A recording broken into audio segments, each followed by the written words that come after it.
Olá pessoal, vamos iniciar mais um vídeo aqui no canal da Vinci Capital, um vídeo super importante sobre conhecimento de base. Hoje a gente vai falar sobre risco versus retorno, que é um assunto que eu adoro e eu sempre gosto de falar com os investidores, né, que vêm falando, não, porque a minha rentabilidade foi X, porque em tal lugar eu sei que tem tal rentabilidade, e eu sempre digo, tá, beleza, mas e a rentabilidade associada ao risco que você tomou para essa operação, para esse tipo de investimento ou para um portfólio como um todo? Então, essa é a grande chave da questão. Quanto de risco eu estou disposto a correr pelo retorno que eu espero receber? Então, nós vamos falar de várias coisas hoje super importantes para a gente conceituar o que é retorno, o que é risco e, né, quais métricas eu consigo trazer para a carteira para a gente poder metrificar se o meu risco está associado a um bom retorno e vice-versa, porque não correr risco é algo que é impossível. O risco ele é inerente a qualquer negócio, a qualquer investimento. Então, o que eu preciso saber? Como escolher o melhor risco? O risco que eu consigo mitigar, né, possíveis perdas e maximizar os possíveis ganhos. Então, já falar um pouquinho aí sobre isso, eu já vou começar a passar aqui os slides que eu preparei para a gente debater. E o primeiro de tudo, né, é a gente falar risco e retorno, conceito central. O conceito de risco e retorno é central para o entendimento dos mercados financeiros. Risco é a variabilidade dos retornos, enquanto o retorno é a recompensa esperada, né? Eu acho que essa palavra é bem importante. Esperada para esse investimento, não é uma certeza. Né, eu não consigo dizer que eu vou correr certo risco e eu vou ter certeza de certo retorno, né? Por isso que existem as métricas e aí a gente vai olhar depois, né, como a gente consegue encaixar o melhor risco e o retorno associado. Então a relação entre esses dois elementos é fundamental para uma tomada de decisão bem fundamentada. Aqui eu trouxe só uma imagem ilustrativa, né, no qual a gente consegue olhar que sim, quando eu tenho maiores riscos, eu associo no longo prazo a maiores retornos. Tá o exemplo aqui do mercado de ações, né, que lá desde 1802 até agora, né, até, na verdade, não é bem exato, se não é totalmente atualizado, aqui é simplesmente uma perspectiva, né, ele retornou muito mais que qualquer outra classe de ativos. Consequentemente, né, ela tem muito mais risco associado. Aqui a gente olha mercado de renda fixa, né, menos risco associado, consequentemente menos retorno e assim sucessivamente. Então, aqui é interessante, né, que o cara que não fez nada, que ele pegou aquele dólar lá em 1802, guardou ele, na verdade, ele perdeu muito poder de compra. Hoje, basicamente, o dólar, né, em relação a 1802, ele perdeu 95% do seu poder de compra. Então, beleza, o cara não correu risco nenhum, né, deixou lá o dinheiro parado, vamos usar essa analogia, mas também, em compensação, não teve retorno nenhum. Então, obviamente que ele se expôs ao risco da inflação, né? Mas olhando só para veículos de investimento, ele optou em não correr risco, em ficar somente com o dinheiro na mão e também, né, não obteve nenhum retorno nesse período, só teve a depreciação do ativo. Tá. Seguindo aqui, então, o que é, né, retorno, né, ou a rentabilidade, né, de um ativo? Aqui é interessante, tem essa imagem que ela é bem explicativa, né, traz aqui um conceito de Vale, um conceito de Ibovespa, né, meramente ilustrativo. Então, no caso, a Vale, ó, performou aqui saindo de uma base 100, ambos saem da base 100, aqui 100, aqui 113, aqui 121. Significa o quê? Significa que nesse momento, né, da curva, ele teve um retorno, uma rentabilidade de 3%. Nesse momento aqui, uma rentabilidade de 21%, ou seja, aquele investimento que eu fiz de 100, hoje ele está valendo 121. A rentabilidade foi de 121%. Existe rentabilidade negativa? Sim, existe. Quando o ativo ele perde valor, a gente fala que é uma rentabilidade ou um retorno negativo. Então, olhem aqui, ó, partindo da base 100, 95, 96 e aqui foi para 105. Mas nesse momento, em fevereiro, por exemplo, nesse gráfico, né, a perda associada ao ativo Ibovespa está em menos 5%. Então, aqui é só para a gente deixar claro o que é retorno ou rentabilidade. É o que eu ganho, é o que eu tenho de rentabilidade associada àquele ganho, né, ou perda associado a determinado ativo. Então, isso é retorno ou rentabilidade. Agora, o que é risco, né? Risco é o que eu estou, é as variações que eu estou disposto a correr para receber determinado retorno. Então, isso é um fator muito importante, né, que a gente fala, né, para a gente definir risco é a possibilidade de um retorno efetivo diferir do retorno esperado. Em outras palavras, é a medida da incerteza relacionada ao investimento. Por isso que quando eu falei no início, eu falei que o esperado, ele passa muito pelo risco. Se eu estou correndo mais risco, eu espero inerentemente ter mais retorno. Então, até eu botei essa imagem aqui, né, de um gráfico indo, subindo, né, totalmente lateralizado, justamente para simbolizar isso. Aqui, muito risco associado a essa imagem, né? Tu vê uma volatilidade e um movimento, né, muito errante, né? Então, aqui é puro risco. Bom, mas se eu tenho uma volatilidade e esse ativo está em alta, né? Está subindo, como a gente pode olhar aqui, né? Por exemplo, naquele primeiro gráfico, pô, aqui teve uma volatilidade, um risco alto associado, porém, né, uma volatilidade ascendente. Eu consegui ver esse risco, né, se manifestando num retorno esperado bem consistente, né, no longo prazo. Então, é muito legal a gente olhar essas dinâmicas e como o risco se manifesta. Existem outros riscos? Sim, aqui a gente está falando especificamente de risco de ativo, mas quando a gente olha para o mercado financeiro, são inúmeros os riscos, né? Eu vou ter o risco fiscal, risco jurídico, risco de governança, risco do mercado, né? Quando o mercado acontece alguma crise financeira, alguma coisa nesse sentido que impacta todo o mercado, riscos globais, né? Uma guerra, uma questão de saúde, como a gente teve em 2020. Então, são riscos inerentes do mercado. Mas quando a gente olha para ativo, a gente vai estar falando de risco versus retorno, que é o que eu consigo mensurar. E isso é o que é o objeto aí que a gente vai estar falando principalmente nesse vídeo. Então, risco versus retorno, quanto menor o risco, menor o potencial, né? Ou seja, o que se espera, né, de retorno é menor. E quanto maior o risco, né, maior o potencial. Então, o que eu espero é mais retorno. Por isso que ele é uma curva, né, muito realmente linear, né? Mas obviamente que o resultado esperado ele não vai ser linear. Aqui a dinâmica é que quanto mais eu espero de retorno, mais risco eu tenho que associar aquele tipo de operação. Mas existem métricas que vão nos ajudar a gente enquadrar isso, risco e retorno adequado. Vamos lá. Começa o primeiro grande indicador que a gente tem que olhar, que é o coeficiente beta. Beta é uma medição de risco que mede a sensibilidade de um ativo. Né? Aqui, por exemplo, tá? Tem uma simulação interessante. Ibovespa versus o ativo X, né, que tem um beta de 1,5. O beta ele é mensurado a partir de uma base 1. Se eu tenho 1, significa que eu tenho uma correlação direta. Se subir 1, o Ibov, o ativo vai subir 1. Se eu tenho um beta de 1,5, significa que qualquer movimento do ativo de benchmark, o meu ativo no qual tem um beta de 1,5, tende a se movimentar 50% mais, porque é um beta de 1,5.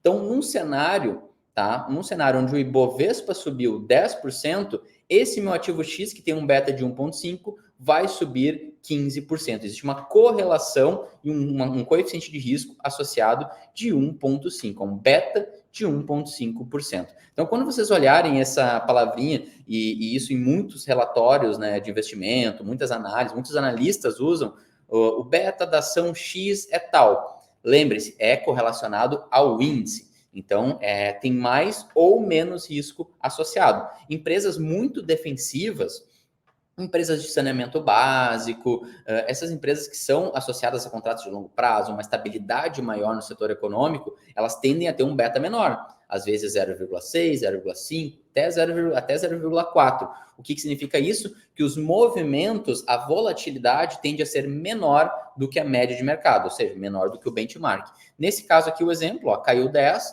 então vai cair menos 15%, porque é potencializado por 1,5. Então, beta é o coeficiente que mede a sensibilidade de todo o movimento. Agora vamos para o alfa, que é o desempenho versus a referência, versus o benchmark. Então, para a gente definir o alfa, né, até é interessante que é a capacidade, né, que avalia o desempenho de investimento em comparação a um índice de referência, já ajustando ao risco envolvido. Então, a gente vai estar falando assim, por exemplo, tá? Um coeficiente beta tal com alfa de tanto. Significa que nesse histórico teve uma volatilidade maior ou menor do que o índice e, em consequência, ele conseguiu ter um alfa, uma performance relativa de 2. O que significa de 2? Que na média do período foi 2% melhor a performance daquele ativo em relação ao benchmark. Até que fala, ó, estratégia 1 versus o Ibovespa. O Ibovespa teve aqui uma variação, foi indo. Esse ativo, vocês podem ver aqui, o movimento é muito mais amplo, ou seja, o beta já é um beta maior do que do índice, e o alfa também é maior do que o índice, porque no final das contas, a performance foi melhor que a do índice. Então, olha como essas métricas já vão se conectando. Então, eu tenho um risco maior associado e um retorno maior associado também neste exemplo aqui que está na tela. Então, pessoal, se forem surgindo dúvidas, podem deixar também nos comentários, né? A gente tem aqui uma proposta de estar realmente construindo conhecimento prático, conhecimento útil para quem quer se expor aí no mercado financeiro com as melhores práticas, com conhecimento aplicado, conhecimento de fundamentos muito robusto. E aí, quando a gente vai para o terceiro índice que a gente vai analisar hoje, terceiro e último, é o índice Sharpe. Esse índice, muita gente, é muito comum, assim, ele gerar confusão. Tá, mas o que é o Sharpe? Não é volatilidade? Existe uma certa confusão. O Sharpe, ele é basicamente, para a gente definir ele, é o índice da eficiência desse investimento. Então, é uma métrica que avalia o retorno ajustado ao risco, aqui é onde a gente fecha esse conceito, e a gente mensura o retorno excedente por unidade de risco assumido. Então, quanto risco eu assumo para conseguir fazer, né, esse retorno aí ser mais adequado. Então, nessa imagem aqui da esquerda, a gente consegue ver um portfólio com um índice Sharpe alto.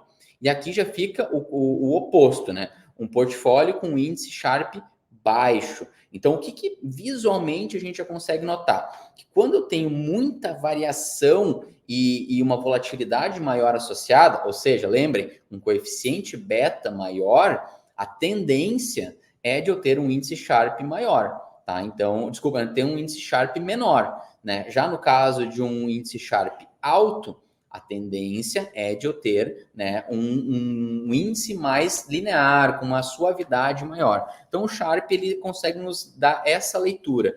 Então, eu não vou passar aqui a metodologia de cálculo, eu só quero passar aqui a leitura. Como eu faço a leitura de um índice Sharpe?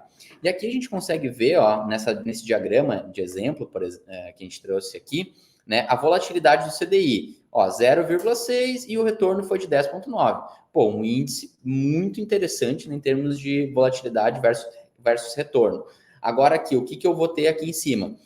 Eu vou ter retornos associados a uma volatilidade maior do que o CDI e quanto que é o Sharpe em relação ao índice de referência. Então, nesse caso aqui, o fundo A, ele retornou 17,9%, uma volatilidade de 10%, foram movimentos super amplos. Então, o índice Sharpe, 0,7%. O índice Sharpe menor, entendeu? Então, abaixo de 1. O que significa? O que eu espero no gráfico desse ativo? Eu espero já uma formação mais irregular.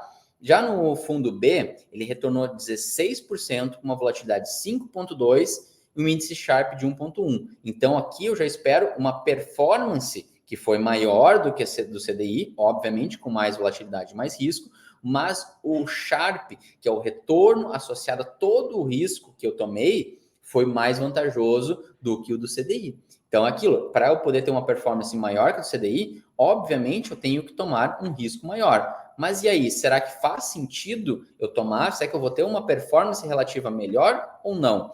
E aí, aqui tem uma comparação do fundo C, que teve um Sharpe super baixo, porque ele tomou muito risco para um retorno, ok, mais alto, mas não tão favorável. E o fundo D, que com o mesmo risco, um índice de 1%, o mesmo risco associado ao retorno, ele conseguiu entregar um retorno mais robusto. Então, olhem que legal, o Sharpe ele consegue dar uma leitura muito dinâmica de qual ativo, né, se enquadra melhor para o meu risco. Se eu quero reduzir risco, eu vou ter que buscar índices Sharpe maior do que o meu índice de referência. Se eu quero menos risco, mais risco para tentar chegar num retorno de, olha bem, aqui 70% praticamente a mais de retorno do fundo A para o CDI. Mas o índice Sharpe foi de 0,7, ou seja, eu corri bem mais risco para conseguir esse retorno. Já indo para o fechamento, então, do conceito, existe aqui um gráfico de dispersão que nos ajuda muito bem a entender todo esse conceito. Desvio padrão é o risco associado, é o quanto eu tenho, né, de divergência entre a média histórica daquele ativo E aqui é o retorno esperado, é o percentual de retorno que eu espero pelo meu risco associado. E aí vem o índice Sharpe. Olha como isso nos dá uma leitura fantástica da curva de eficiência e qual é o melhor índice. Nem sempre o menor risco vai me trazer o melhor índice Sharpe. Vamos lá, o menor risco que eu tenho aqui com o melhor retorno. Basicamente está aqui, pouquíssimo risco, com um retorno aqui esperado interessante. Vamos considerar aqui um índice Sharpe de 0,06 para um retorno aqui de 12%, tá? Mas eu quero mais retorno, eu quero performar acima do mercado e tudo. Eu começo a tomar um pouco mais de risco na escala aqui do nosso diagrama, e lá em cima, olha só, um risco associado de 0,7, eu consigo já buscar um retorno de 0, no caso de 17%. Então, com um pouco mais de risco, com o ativo correto, eu consegui o melhor índice Sharpe possível, que foi um pouco mais de risco, com muito mais retorno esperado. Só que ao contrário, se eu tomar muito risco, o meu retorno ele já começa a não ficar tão bom, ele já começa a ficar abaixo do índice de referência. Aqui é a curva da eficiência, é o menor risco para o melhor retorno esperado. Mas se eu quero o melhor retorno esperado com o menor risco ajustado pelo risco-retorno, seria esse carinha aqui, um pouco mais de risco, mas um retorno muito mais favorável. Então, olhem que legal, que interessante toda essa reflexão que a gente pode fazer aqui. Então, daqui em diante, se eu começar a tomar muito mais risco daqui em diante, eu até posso vir a ganhar mais, mas a tendência histórica é que eu cada vez passe a ganhar menos. Então, é fantástico. Conhecer esses índices podem ajudar demais o investidor a performar, né, de uma forma segura, tranquila e o melhor de tudo, de acordo com a sua tolerância de risco. Então, isso que é o serviço de um bom assessor de investimento. Ele consegue fazer essa leitura, entender o cliente e, obviamente, em conjunto, montar uma estratégia que faça sentido com os drivers de risco adequados para melhorar o retorno e conseguir equalizar o risco associado a essa carteira. Então, sempre a gente vai debater risco associado ao retorno. Então, pessoal, era essa a mensagem que eu queria trazer aqui hoje. Tenho certeza que vão ficar várias dúvidas, sugestões. Deixe nos comentários e não percam os próximos vídeos que a gente vai fazer sobre esse conceito, né, de fundamentos do investimento. Se gostou, deixa o like, curte a página, manda para o amigo, porque isso é muito importante. Trabalhos sérios têm que ser valorizados e têm que ser compartilhados. Agradeço a todos a atenção até aqui e até o próximo vídeo.